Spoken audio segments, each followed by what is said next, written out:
Dia, graça e paz, Deus abençoe tua vida, tua família, no nome de Jesus. Nessa manhã, eu quero compartilhar com os irmãos, a palavra de Deus está no Salmo 51. Salmo 51, ele é escrito no seguinte contexto. Logo após Davi ter sido confrontado pelo profeta Natã, que veio ter com ele depois de ele haver se deitado com Batseba. Davi estava no lugar errado, na hora errada.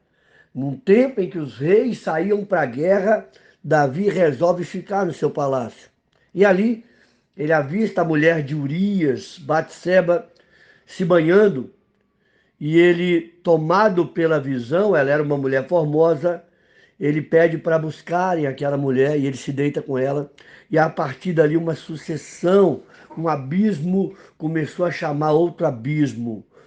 A partir de ali, uma sucessão de erros cada vez mais graves. E Davi é confrontado pelo profeta Natã.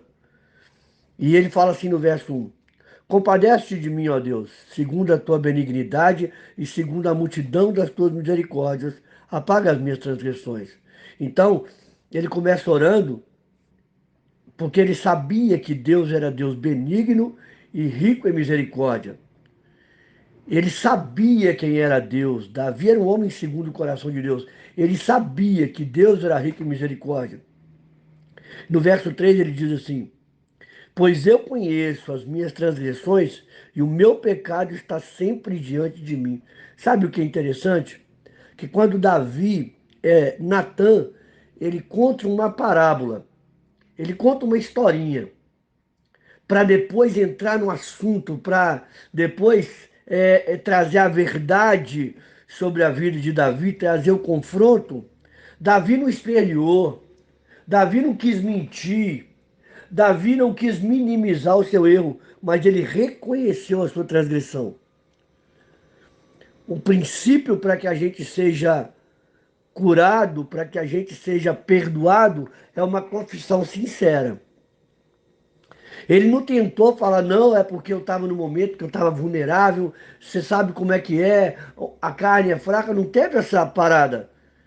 Mas ele reconheceu as suas transgressões, ele falou, meu pecado está diante de mim, eu sei que eu pequei, eu sei que eu fiz errado. Verso 4, pequei contra ti somente, e fiz o que é mal perante os teus olhos, de maneira que será tido por justo no teu falar e puro no seu julgar. Eu pequei contra o Senhor, meu Deus. Eu não pequei porque eu não sabia, não. Isso não foi um pecado acidental. Isso foi um pecado voluntário. Eu sabia o que eu estava fazendo. Eu sabia.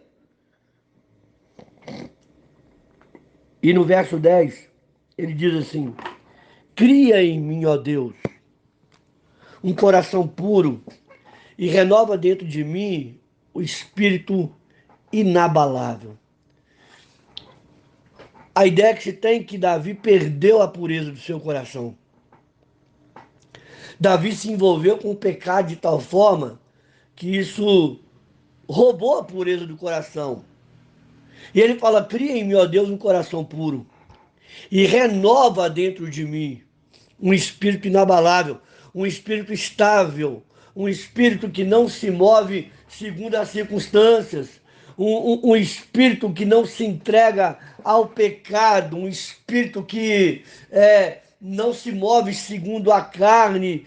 Deus cria em mim esse coração puro. Era uma oração sincera, uma confissão e um arrependimento. O meu coração perdeu a pureza e ele sente falta disso. Olha, Deus, me renova. Olha, muitos de nós, cara, precisamos de um renovo de Deus. Muitos de nós, em algum momento, a gente baixou a guarda, a gente se envolveu com o pecado e a gente vai tentando empurrar a nossa vida com Deus debaixo de pecado. E o pecado faz separação entre o homem e Deus. E o que nós precisamos é de um renovo, na pureza do nosso coração. É novamente ter um espírito estável, um espírito inabalável. É o que Davi ora e pede a Deus. Cara, se Davi, depois de um pecado, ele faz uma oração assim, por que a gente não precisa de um renovo de Deus? E muitas vezes a gente erra, a gente esperneia, a gente quer justificar o nosso pecado ao invés de confessar e arrepender. A gente começa a ver se eu encontro um pecado em outro alguém, para que o meu pecado não doa tanto em mim, eu procuro o pecado em outra pessoa. Deus está tratando com o meu pecado. A outra pessoa, Deus cuida dela. E ele fala assim no verso 11: não me repulses da tua presença, nem me retires o teu Santo Espírito. Olha, pior do que as consequências que ele viveria e viveu a vida toda, era o medo de ser excluído da presença de Deus, de ser distanciado de Deus, de ter o Espírito Santo retirado. Uma das passagens que mais me marca, mais chocante que eu vejo na Bíblia, quando a Bíblia fala sobre Sansão, que brincou, pecou, fez o que fez, brincou com a unção, desprezou a unção. E aí a Bíblia relata que Sansão só não sabia que o Espírito do Senhor já havia se apartado dele. E esse era o temor de Davi. Senhor, não me retires do teu Santo Espírito. E ele pede no 12: restitui-me a alegria da tua salvação e sustenta-me com um espírito voluntário. Davi não perdeu a salvação, mas ele confessa que ele perdeu a alegria da salvação. E a gente vê quanto crente andando assim, né, sem a alegria da salvação, não se fala mais de salvação, não vive na expectativa de que o seu Senhor vai voltar, nem crê nisso, nem crê nisso. Vive de forma dissoluta, vive de qualquer jeito, perdeu a alegria da salvação. Parece que isso não faz parte mais das suas orações, não faz parte mais da expectativa que é gerada no Espírito, né? De que Jesus vai voltar para buscar a sua igreja. E ele fala: restitui-me a alegria da salvação. Sabe, quem é restituído dessa alegria, ele não vai para o culto de qualquer jeito. Ele não vai no culto para assistir, ele vai no culto para cultuar. Ele não trata o chamado como uma obrigação, ele trata o chamado como um privilégio, como uma bênção, como uma escolha de Deus.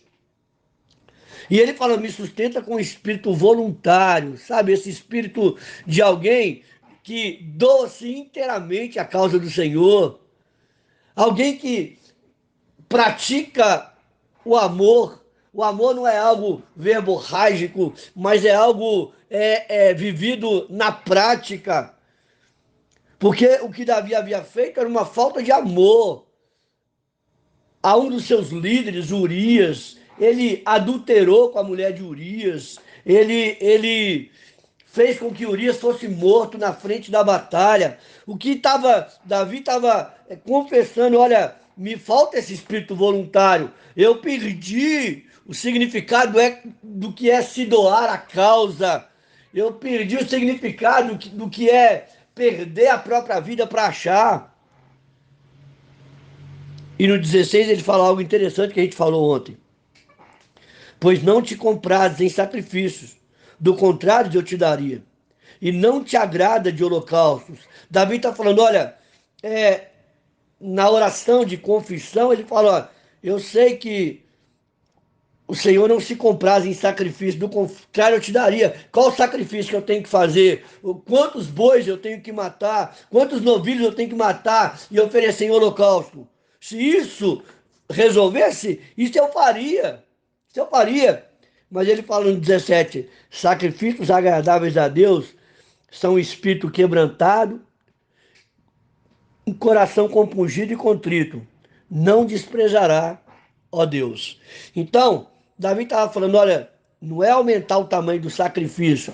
Eu entregava 20 bois, agora eu entrego 40. Eu ia para o monte uma vez, agora eu vou a semana toda.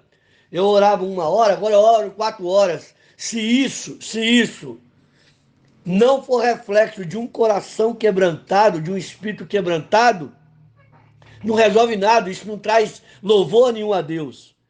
Mas um coração contrito, quebrantado, compungido, o Senhor não desprezará, não desprezará. Então não é aumentar o tamanho do sacrifício físico, mas entregar de fato o coração, um coração quebrantado, um coração arrependido, e Deus não vai desprezar. Ele pode desprezar o sacrifício que você aumenta, porque isso muitas vezes é só uma forma de tentar aplacar a ira de Deus. Mas o que Deus quer é um coração arrependido. A esse coração arrependido, Deus não desprezará. Então, a nossa oração, Deus, cria em nós um coração puro, renova dentro de mim esse espírito. Talvez você perdeu a pujança na vida cristã, no relacionamento com Deus. Faz uma oração hoje, fala, Senhor, me renova. Há muito tempo que eu estou desse jeito. E se você for muito sincero, você vai ver que muito do que nos distancia de Deus, que tira a nossa graça no ministério, a raiz é o pecado. A raiz é o pecado. E aquele que arrepende e deixa, alcança a misericórdia. Que Deus te abençoe, encontre nos seus lábios confissão e no teu coração arrependimento. Fica na paz, tenha um ótimo dia.